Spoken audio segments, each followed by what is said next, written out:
In this session, let us study the two important high pressure boilers, Lamont and Loeffler boiler. What are the working principle of these two boilers? To start with, what is a Lamont boiler?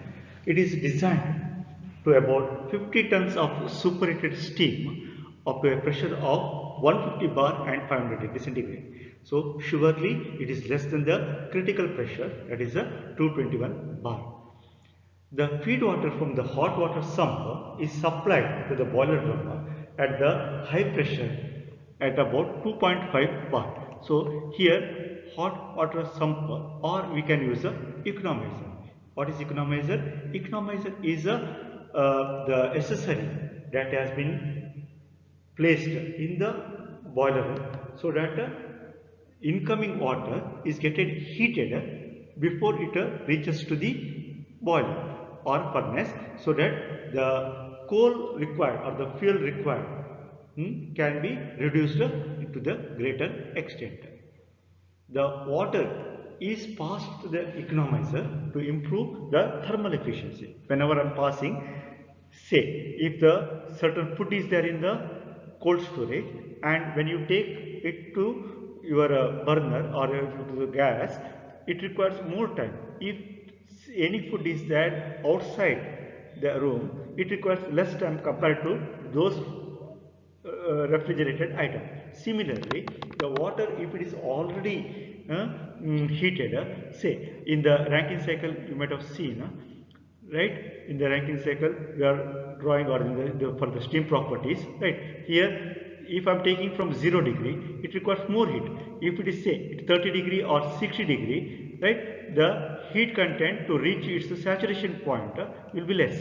So this 30 degree requires up to 60 degree. I have to supply the heat, then it will, the fuel will do that one. But if I am using the water at say at 60 degree itself, then my requirement of the fuel will be reduced, by which the thermal efficiency increases. Forced circulation water is maintained in these cases, right? In, let us see the working principle. Here the feed water pump, that as been mentioned in earlier slide, that is at 2.5 bar is been done, and it comes to the through the economizer, and economizer, sure, it is saturated steam, right? It cannot be superheated steam. Saturated steam, drainage fraction say around 0.4, 0.5 will enter to the drum. Now it is in both phases, that is steam and water. It enters over here, and now if it is some steam is there which occupies the upper space, but the remaining thing will come down to the feed water pump. This feed water circulation pump is the extra feature of any high pressure boiler. In conventional boilers, this feed water pump will be not there. It comes here, and here there is a grate or the combustion chamber where actually you are firing the using the fuel, right? The flame comes and it heats this evaporator. Means here from the distributor head, it comes to this different water lines where it get collected heat, and from the evaporator once again it goes to the strum. Mean to say, here the because of the buoyancy force, the high temperature steam will occupy at the top portion, and the lower one, the water or the low temperature steam will occupy at a lower level. This high temperature steam then goes to the superheater. To get superheated means the drainage fraction will become 1, and now it is ready to pass to the prime mover to turbine. It will go to the turbine. In this way, these boilers, boiler work effectively. Here one more thing we can see is the outgoing gas is been the heat content will be collected from the air. Means the air also if I am getting heated before for the combustion, the flue gas has got some temperature, so a blower or a FD fan has been used over here, so that the incoming air get heated to take the all the heat content, otherwise waste in the flue gas. The pumped water is distributed by distributor head to the set of nozzle to the radiant evaporator. The amount of water circulated is about 10 times of evaporation taking place in the evaporator. This prevents overheating, otherwise there will be frequent overheating and bursting of the tubes will take place. That can be easily avoided. The wet steam generated in the evaporator is collected in the boiler drum, as I told in the earlier slide. Let us go to the next boiler, that is a Loeffler boiler.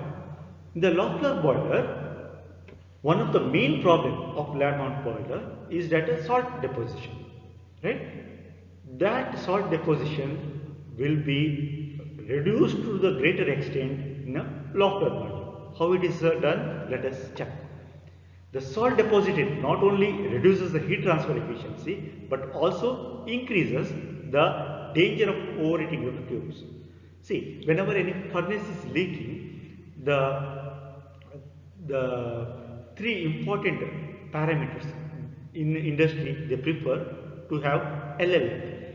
LLF means look, listen and feel.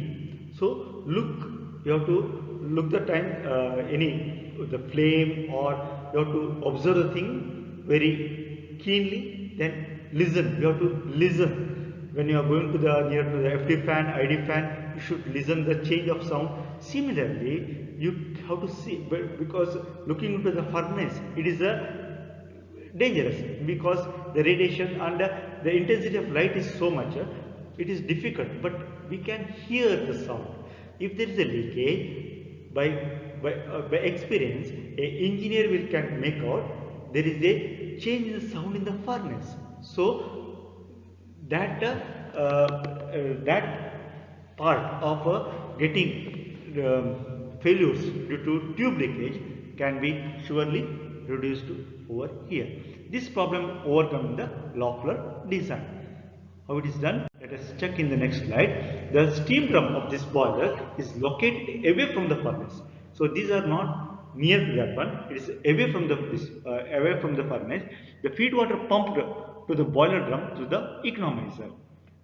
And economizer was there in the Lamont boiler also. The drum is also connected to the superheated streamline. This is the new thing which was not there in the Lamont boiler. Means it is connected to the superheated streamlines, right, which converts the pumped water into drum and saturated into saturated steam. Means it will be